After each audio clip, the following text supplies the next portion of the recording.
시청자 여러분 안녕하십니까. 월간 플랫폼 10월편 진행을 맡은 이동현입니다. 김수빈입니다. 네, 지난 시간에 부산 지역 문제 해결 플랫폼에 대해서 간단히 알아보는 시간을 가졌는데요. 이번 시간에는요, 우리 플랫폼에서 선정한 10가지 실행 의제와 한 가지 전략 의제에 대해서 알아볼 수 있도록 하겠습니다. 네, 각 11가지 대표 실행 의제의 활동 사진과 영상들을 함께 보면서 첫 번째 의제부터 소개해 보도록 하겠습니다. 첫 번째는 전략 의제입니다. 현재 지역 문제 해결 플랫폼은 부산뿐만이 아니라 10개의 지역 플랫폼이 함께 움직이고 있는데요. 각 플랫폼은 지역의 특색에 따라 움직이되 모든 지역이 공통으로 해결하고자 하는 의제가 있습니다. 그것을 바로 전략 의제라고 부릅니다. 2050년 탄소 중립 목표와 함께 기후 위기에 대응하고자 해서 그 방법 중의 일원으로 아리백 시민클럽을 조직하고 출범하였습니다. 아리백 시민클럽은요, 기업이나 국가가 주도하는 기존 캠페인과 달리 활동 주체가 시민이 되고 탄소 중립을 위해 시민 개개인이 사용하는 에너지를 100% 재생 가능 에너지로 생산하겠다는 민간 차원의 자발적 캠페인인데요. 현재 탄소 중립에 관심이 있는 시민들을 모집 중이며 가입 이벤트도 진행 중이라고 하니까 많은 분들이 참여하셔서 탄소 중립을 위해 함께한다면 좋을 것 같습니다. 두 번째 의제는 시민 실천으로 기후 위기 극복입니다. 날이 갈수록 심해지는 지구온난화 현상의 주요 원인은 많은 이산화탄소 배출량에 있습니다. 하지만 아직도 우리의 삶에서 이산화탄소는 너무나 많이 발생하고 있는데요. 탄소 배출로 인한 기후 위기에 대응하는 좋은 해결 방법이 있다고 합니다. 그 방법은 바로 식탁에 있는데요. 식자재를 유통하는 과정에서 많은 탄소가 배출되기 때문에 유통 과정을 줄이는 방법이야말로 탄소 배출을 줄일 수 있는 지름길이라고 합니다. 이러한 방법을 실천하기 위해 산아래 마을 협동조합과 탄소 중립에 관심이 있는 부산 진구의 학부모, 학생들이 함께 모여 동아리를 만들고 텃밭 가꾸기를 통해 자급자족하며 탄소 배출 줄이기를 실천하고 있습니다. 이에 그치지 않고 더 많은 사람이 텃밭 활동에 참여할 수 있도록 학교 내에 텃밭을 만들기 위한 준비를 이어가고 있다고 합니다. 다른 지역의 텃밭 현황을 조사하여 적용점을 찾는 중이며 텃밭 활동에 참여하는 분들을 위한 교육 프로그램 또한 준비 중이라고 하니 많은 기대와 관심 부탁드립니다. 네, 세 번째 의제는 푸른 가로수길 되찾기입니다. 가로수 강전정이라고 들어보셨나요? 무분별한 가지치기를 강전정이라고 부르는데요. 도심의 무분별한 가로수 가지치기로 인해 가로수가 위험에 처해 있다고 합니다. 무분별한 가로수 가지치기를 예방하기 위해 16개 구와 군에서 2명씩 활동하는 숲 그리너 분들이 한자리에 모였습니다. 가로수를 지키러 나가기 전 김동필 부산대학교 조경학과 교수님의 초청 강연을 들으며 가로수에 정말 필요한 것이 무엇인지를 살펴보는 시간을 가졌는데요. 늘 우리 주변에 함께해서 소중함을 느끼지 못했던 가로수를 다시 한번 생각해 보게 되는 그런 시간이었습니다. 앞으로 활동하게 될 32명의 숲그리너 분들의 활약을 기대합니다. 네 번째 실행 의제는 부산 해양 쓰레기 줄이기 제작전입니다. 부산은 아름다운 바다가 많이 있는 것으로 유명합니다. 하지만 많은 사람이 찾아오면서 아름다웠던 바다는 여러 쓰레기로 인해 그 빛을 잃어가고 있는데요. 이러한 해양 쓰레기 문제를 해결하기 위해 오륙도, 미포, 영도 총 3곳에서 바다 쓰담 행사를 진행하여 해양 정화 활동에 나섰습니다. 쓰레기를 줍기 위해선 암벽을 넘어야 했기 때문에 충분한 준비 운동과 안전 교육이 진행되었습니다. 또한 단순히 쓰레기를 줍는 것이 아니라 ICC 조사 카드를 작성하면서 행사 취지를 공유하고 정화 활동을 기록, 분류하는 활동을 진행하였습니다. 이날 조사 결과 가장 많았던 쓰레기는 플라스틱 페트병 종류였고 두 번째는 부피가 큰 스티로폼 조각이었는데요. 이렇게 수집된 자료는 동아시아의 표본에 추가된다고 합니다. 이번 바다 쓰담 활동을 통해 해양 쓰레기 문제의 심각성을 새삼 깨닫고 쓰레기를 최대한 줄여야겠다는 생각이 들었는데요. 앞으로도 해양 쓰레기 줄이기 대작전에 관심을 가져야겠습니다. 다섯 번째 의제는 자원순환 및 제로 웨이스트 실천입니다. 제로 웨이스트란 말 그대로 쓰레기 배출량을 줄여 지구 환경을 보호하자는 캠페인인데요. 쓰레기 배출량을 줄이기 위해서는 모든 제품이 재사용될 수 있도록 장려하며 폐기물을 방지하는 데 초점을 맞춰야 하는데요.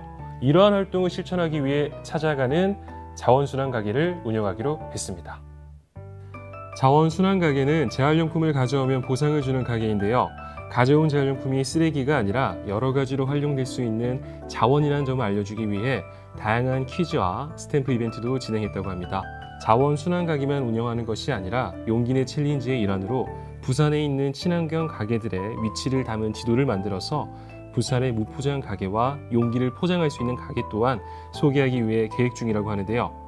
이렇듯 지구환경 문제에 관심을 가져 더욱 많은 사람들이 재활용품 분리배출과 포장재 소비 지향에 동참해 주셨으면 하는 바람이 생기네요. 여섯 번째 실행 의제는 일생의 문화 확산을 위한 공유 악기센터 운영입니다. 그간 악기를 연주하고 싶었지만 빌릴 수 있는 공간은 없고 사기에는 가격이 부담스러워서 고민하셨던 분들이 많이 있었을 겁니다. 저 역시도 매우 공감이 되는 의제인데요. 이러한 문제를 해결하고 문화도시 부산을 만들기 위해 문화예술인 분들과 플랫폼이 뭉쳤습니다. 8월 27일 수안역 스페이스움에서 공유악기 은행 협약을 맺었다고 합니다. 공유악기 은행 협약 기간에는 부산문화예술교육연합회, 부산마을교육공동체 민간협의체, 징검다리 커뮤니케이션, 아름다운 가게 등 16곳에서 함께하는데요. 앞으로의 활동이 기대됩니다. 일곱 번째 실행 의제는 우리 동네 작은 도서관 활성화입니다. 코로나19의 확산으로 도서관 이용객이 줄고 전자책이 보급되면서 동네의 작은 도서관들이 운영에 어려움을 겪고 있다고 합니다. 이 때문에 마을의 작은 도서관을 활성화하는 방법을 고민한 끝에 주민들이 필요로 하는 여러 문화 강좌를 개설하여서 많은 분들이 찾아주셨다고 하는데요. 첫 강좌는 바다젤 양토를 만들어보는 활동을 진행했는데 참여하신 분들의 몰입도가 상당했다고 합니다.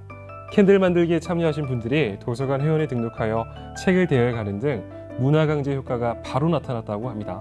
이처럼 다양한 문화 강좌를 통해 우리 동네 작은 도서관들이 더욱 활성화될 수 있길 바라겠습니다. 여덟 번째 실행 의제는 부산 지역 주거 복지와 빈집 재생입니다. 부산은 산업 구조가 바뀌면서 인구 유출과 고령화 문제로 인해 많은 빈집이 생겨나고 있습니다.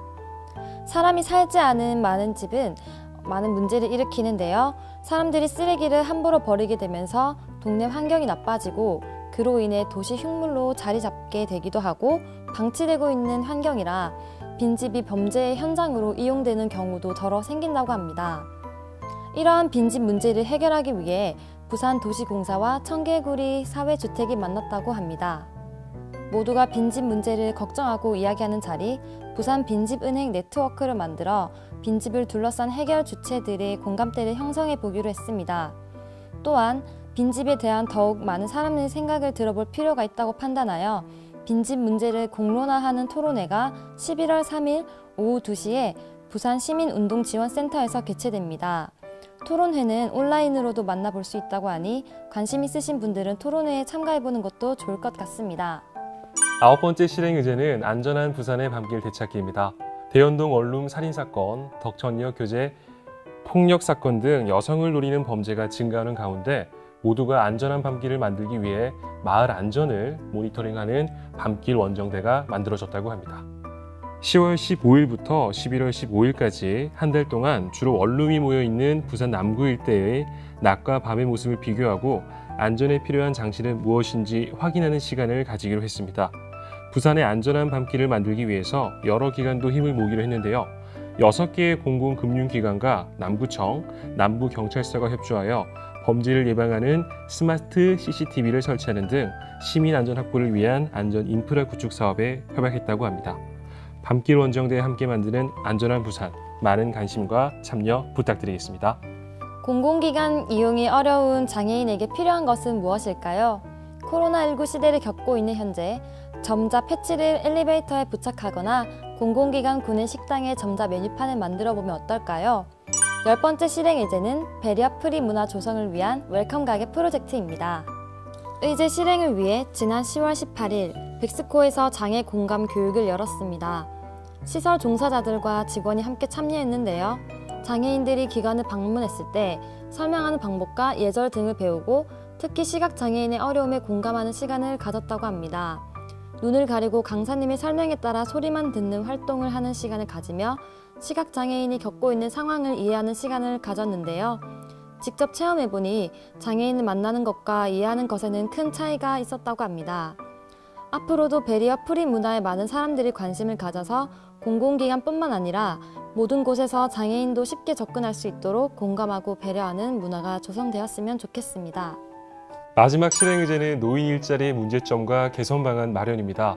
요즘 평균 수명은 늘어나는 반면에 정년 보장은 점점 어려워지면서 노인 일자리 문제가 심각해지고 있습니다. 이러한 사회 문제를 해결하기 위해 지역 주민들과 여러 기관이 협력하고 있다고 하는데요. 본격적인 활동을 시작하게 되면 꼭 소개하는 시간을 가질 테니 그동안 노인 일자리 문제에 대해 많은 관심을 기울여 주셨으면 감사하겠습니다. 여러분, 총 11가지의 의제들 잘 보셨나요? 저는 영상을 보면서 부산의 지역 문제를 해결하기 위해 지역 문제 해결 플랫폼과 시민들이 힘을 합쳐 정말 열심히 노력하고 있다는 것을 느낄 수 있었는데요. 네, 오늘은 이렇게 현재 실행 중인 11가지 의제를 전체적으로 소개하는 시간을 가졌는데요. 11월 월간 플랫폼에서는 이러한 실행 의제들의 활동 모습들을 조금 더 자세하게 담아서 찾아뵐 테니까요. 여러분들 기대 많이 해주세요. 네, 부산 내 지역 문제들이 모두 해결되는 그날을 기대해보며 저희 월간 플랫폼은 인사드리겠습니다. 네, 그럼 우리 준비한 구호 외치면서 끝 인사 드릴까요? 네, 여러분 다음 달에 또 만나요. 제발. 감사합니다.